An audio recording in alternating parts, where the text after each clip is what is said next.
নমস্কাৰ, পুনৰ এটা নতুন ভিডিঅ'লৈ আপোনালোকৰ মাজলৈ আহিছোঁ আৰু আজিৰ এই ভিডিঅ'টোৰ জৰিয়তে মই খুবেই এটা ভাল খবৰ লৈ আহিছোঁ। বিশেষকৈ যিসকল প্ৰাৰ্থীয়ে শিক্ষক হ'বলৈ মন মেলিছে বা তেখেতসকলৰ এটা এইম যে এজন ভাল টিচাৰ হ'ম।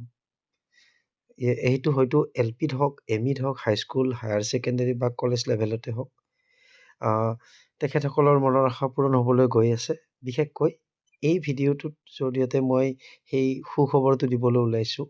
যদি তেখেতসকলে স্নাতক বা স্নাতকোত্তৰ অৰ্থাৎ GT বা PGT হ'ব বিচাৰে, তেখেতসকলৰ আশা নিশ্চয় পূৰণ হ'ব বুলি ভাবিছোঁ, মেক্সিমামৰে হয়তো এইবাৰ। কাৰণ পুনৰ শিক্ষা বিভাগৰ পৰা অনুমোদন লাভ কৰিছে মাধ্যমিক স্তৰত স্নাতকোত্তৰ আৰু স্নাতক শিক্ষকৰ নিযুক্তি দিবলৈ। এতিয়া যেতিয়াই শিক্ষা বিভাগৰ পৰা অনুমোদন লাভ কৰিলে, তেতিয়াই বিভিন্ন ডিষ্ট্ৰিক্টৰ IS অফিচৰ পৰা ক'ত কিমান খালী আছে, মানে কোনটো বিভাগ কোনখন স্কুলত কি পোষ্ট খালী আছে, PGTৰ হওক বা GTৰ হওক, তেখেতসকলে ডাটাটো বিচাৰিছে। হয়তো আপোনালোকে এইটো অৱগত হৈছেই। এখন মানে চাৰ্টো পোৱা গৈছিলে, মানে এখন টেবুল পোৱা গৈছিলে তাতে ফিল আপ কৰি দিয়াৰ কাৰণে। এতিয়া চাব আপোনালোকে হেডলাইনটো দেখাই পাইছে, মাধ্যমিক স্তৰত নিযুক্তি হ'ব স্নাতকোত্তৰ আৰু স্নাতক শিক্ষকৰ। 10 ডিচেম্বৰত এই বাতৰিটো ওলাইছে। মাধ্যমিক স্তৰত পুনৰ স্নাতকোত্তৰ শিক্ষক আৰু স্নাতক শিক্ষক পদত নিযুক্তি হ'ব। মাধ্যমিক শিক্ষক সঞ্চালকালয়ৰ পৰা বিদ্যালয় শিক্ষা বিভাগৰ পৰা নিযুক্তি প্ৰক্ৰিয়ালৈ চলাবলৈ তাৰপিছত মাধ্যমিক স্তৰত নিযুক্তি অনুমোদন লাভ কৰিছে। এই শিক্ষক পদসমূহ হ'ব কলা মানে আৰ্টছত হ'ব, বিজ্ঞানত হ'ব, ছায়েন্সত হ'ব, গণিত, হিন্দী আৰু সংস্কৃত বিষয়ৰ। গতিকে সংস্কৃতৰ শিক্ষকো আপোনালোকে মানে এপ্লাই কৰিব পাৰিব, যিসকলে সংস্কৃতত আছে গ্ৰেজুৱেট টিচাৰ। হিন্দী বিষয়ত হ'ব, কাৰণ আমি গম পাইছিলোঁ হিন্দীৰ বহুত পদ মানে এতিয়ালৈকে খালী থকা বুলি।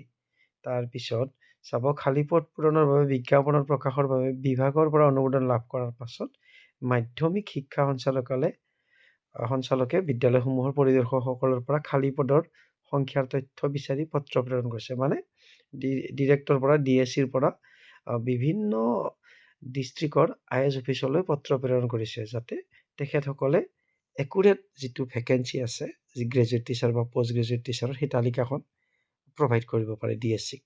কাৰণ তেতিয়াহে মানে এডভাৰ্টাইজমেণ্ট ওলাব পাৰিব যে ইমানটা হ'ব, অল অসমত অমুক ডিষ্ট্ৰিক্টত অমুক আছে, তেনেকুৱা হিচাপত। গতিকে নিশ্চয় পুনৰ এবাৰ টেট কাম ডাইৰেক্ট ৰিক্ৰুইটমেণ্ট এক্সাম অনুষ্ঠিত হ'বলৈ গৈ আছে। আৰু এটা খুবেই ভাল খবৰ বুলি মই ভাবোঁ।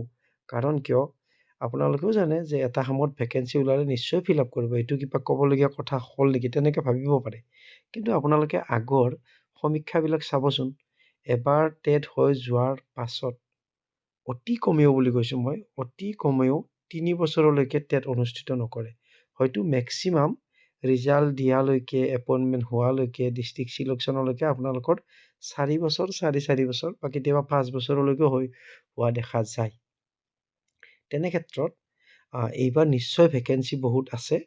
সেইকাৰণে পুনৰ এবাৰ আপোনালোকৰ কাৰণে টেট অনুষ্ঠিত কৰিবলৈ মন মেলিছে মানে শিক্ষা বিভাগে। গতিকে এইবাৰ এই সোণালী সুযোগটো আপোনালোকে নিশ্চয় এৰি নিদিব। কাৰণ এইবাৰ যদি আপোনালোকে চান্স এটা ল'ব নোৱাৰে, ইয়াৰ পিছত পাব, নাপায় বুলি মই নকওঁ, কিন্তু নিশ্চয় অলপ ডিলে হ'ব। কাৰণ পোষ্টবিলাক যদি 50-60% ফিল আপ হৈ গৈ থাকে, আকৌ নতুনকৈ ভেকেঞ্চি ওলাব লাগিব। গতিকে বেছিদিন হোৱা নাই টেট কাম ৰিক্ৰুইটমেণ্ট এক্সাম হৈ যোৱা। আপোনালোকৰ পঢ়াবিলাক নিশ্চয় মনত আছে, আপোনালোকে ষ্টাডি আৰম্ভ কৰি দিব পাৰে।